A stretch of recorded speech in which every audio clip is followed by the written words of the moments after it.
जय श्री कृष्णा। आइए सुनते हैं आज गुरुवार के दिन भगवान विष्णु की यह कथा। बृहस्पति व गुरुवार के दिन भगवान विष्णु की पूजा की जाती है। भगवान विष्णु की पूजा करने से धन, विद्या, मान सम्मान, प्रतिष्ठा और कई अन्य मनोवांछित फल की प्राप्ति होती है। धार्मिक ग्रंथों के अनुसार गुरुवार को भगवान विष्णु की पूजा का विधान है। गुरुवार के दिन व्रत और कथा सुनने से घर परिवार में सुख समृद्धि बनी रहती है। हिंदू धर्म में हर दिन किसी न किसी भगवान की पूजा की जाती है। इसमें गुरुवार का व्रत बड़ा ही फलदायी माना जाता है। बृहस्पति के दिन जगत पालक श्री हरि विष्णु की पूजा का विधान है। कई लोग बृहस्पति देव और केले के पेड़ की भी पूजा करते हैं। बृहस्पति देव को बुद्धि का कारक माना जाता है। केले के पेड़ को हिंदू धर्मानुसार बेहद पवित्र माना जाता है। कथा के अनुसार प्राचीन काल की बात है। किसी राज्य में एक बड़ा प्रतापी और दानी राजा राज्य करता था। वह हर गुरुवार को व्रत रखकर दीन दुखियों की मदद करके पुण्य प्राप्त करता था। परंतु ये बात उसकी रानी को अच्छी नहीं लगती थी। वह न तो व्रत करती थी और न ही दान पुण्य में विश्वास रखती थी। इतना ही नहीं, वह राजा को भी ऐसा करने से मना करती थी। एक समय की बात है, राजा शिकार खेलने के लिए बन गए। घर पर रानी और दासी थी। उसी समय गुरु बृहस्पति देव साधु का रूप धारण कर राजा के दरवाजे पर भिक्षा मांगने आए। साधु ने जब रानी से भिक्षा मांगी तो वह कहने लगी, हे साधु महाराज, मैं इस दान और पुण्य से तंग आ गई हूँ। आप कोई ऐसा उपाय बताएं जिससे कि सारा धन नष्ट हो जाए और मैं आराम से रह सकूं। इतना सुनकर बृहस्पति देव ने कहा, हे देवी, तुम बड़ी विचित्र हो। संतान और धन से कोई दुखी होता है? अगर अधिक धन है तो इसे शुभ कार्यों में लगाओ। कुंवारी कन्याओं का विवाह कराओ। विद्यालय और बाग बगीचे का निर्माण कराओ, जिससे तुम्हारे दोनों लोग सुधरे। परंतु साधु की इन बातों से रानी को खुशी नहीं हुई।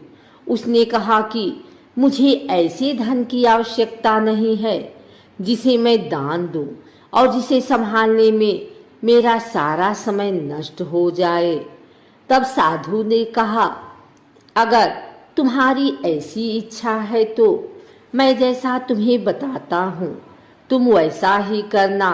गुरुवार के दिन तुम घर को गोबर से लीपना, अपने बालों को पीली मिट्टी से धोना, राजा से हजामत बनाने को कहना, भोजन में मांस मदिरा का प्रयोग करना, कपड़े धोबी के यहाँ धुलने देना।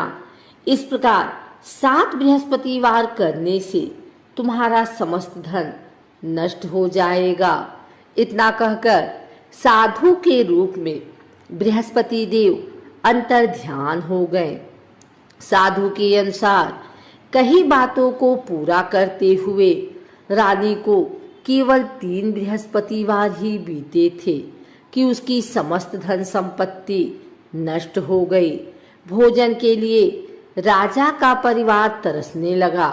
तब एक दिन राजा ने रानी से बोला कि हे रानी, तुम यहीं रहो, मैं दूसरे देश को जाता हूँ, क्योंकि यहाँ पर सभी लोग मुझे जानते हैं, इसलिए मैं कोई छोटा कार्य नहीं कर सकता। ऐसा कहकर राजा दूसरे देश चला गया। वहां वह जंगल से लकड़ी काट कर लाता और शहर में बेचता। इस तरह वह अपना जीवन व्यतीत करने लगा। इधर राजा के परदेश जाते ही रानी और दासी दुखी रहने लगी। एक बार जब रानी और दासी को 7 दिन तक बिना भोजन के रहना पड़ा तो रानी ने अपनी दासी से कहा, हे दासी, पास ही के नगर में मेरी बहन रहती है, वह बड़ी धनवान है। तू उसके पास जा और कुछ ले आ ताकि थोड़ी बहुत गुजर बसर हो जाए। दासी रानी की बहन के पास गए। उस दिन गुरुवार था और रानी की बहन उस समय बृहस्पतिवार व्रत की कथा सुन रही थी। दासी ने रानी की बहन को अपनी रानी का संदेश दिया, लेकिन रानी की बड़ी बहन ने कोई उत्तर नहीं दिया। जब दासी को रानी की बहन से कोई उत्तर नहीं मिला तो वह बहुत दुखी हुई और उसे क्रोध भी आया। दासी ने वापस आकर रानी को सारी बात बता दी। ये सुनकर रानी ने अपने भाग्य को कोसा। उधर रानी की बहन ने सोचा कि मेरी बहन की दासी आई थी, परंतु मैं उससे नहीं बोली, इससे वह बहुत दुखी हुई होगी। कथा सुनकर और पूजा समाप्त करके वह अपनी बहन के घर आई और कहने लगी, हे बहन, मैं बृहस्पतिवार का व्रत कर रही थी। तुम्हारी दासी मेरे घर आई थी, परंतु जब तक कथा होती है तब तक न तो उठते हैं और न ही बोलते हैं, इसलिए मैं नहीं बोली। बताओ दासी क्यों आई थी? रानी बोली, बहन, तुमसे क्या छिपाऊं, हमारे घर में खाने तक को अनाज नहीं है। ऐसा कहते कहते रानी की आंखें भर आई। उसने दासी समेत पिछले 7 दिनों से भूखे रहने की पूरी बात अपनी बहन को बता दी। रानी की बहन बोली, देखो बहन, भगवान बृहस्पति देव सबकी मनोकामना को पूर्ण करते हैं। देखो, शायद तुम्हारे घर में अनाज रखा हो। पहले तो रानी को विश्वास नहीं हुआ, पर बहन के आग्रह करने पर उसने अपनी दासी को अंदर भेजा तो उसे सचमुच अनाज से भरा एक घड़ा मिल गया।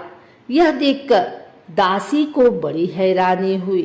दासी रानी से कहने लगी, हे रानी, जब हमको भोजन नहीं मिलता तो हम व्रत ही तो करते हैं, इसलिए क्यों न इनसे व्रत और कथा की विधि पूछ ली जाए ताकि हम भी व्रत कर सके। तब रानी ने अपनी बहन से बृहस्पतिवार व्रत के बारे में पूछा। उसकी बहन ने बताया, बृहस्पतिवार के व्रत में चने की दाल और मुनक्का केले की जड़ में अर्पित करें तथा दीपक जलाएं, व्रत कथा सुने और पीला भोजन ही करें। इससे बृहस्पति देव और भगवान विष्णु प्रसन्न होते हैं। व्रत और पूजा की विधि बताकर रानी की बहन अपने घर को लौट गई। 7 दिन के बाद जब गुरुवार आया तो रानी और दासी ने व्रत रखा।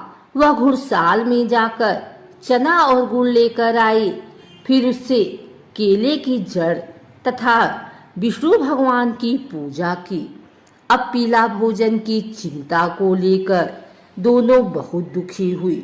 चूंकि उन्होंने व्रत रखा था, इसलिए बृहस्पति देव उनसे प्रसन्न थे।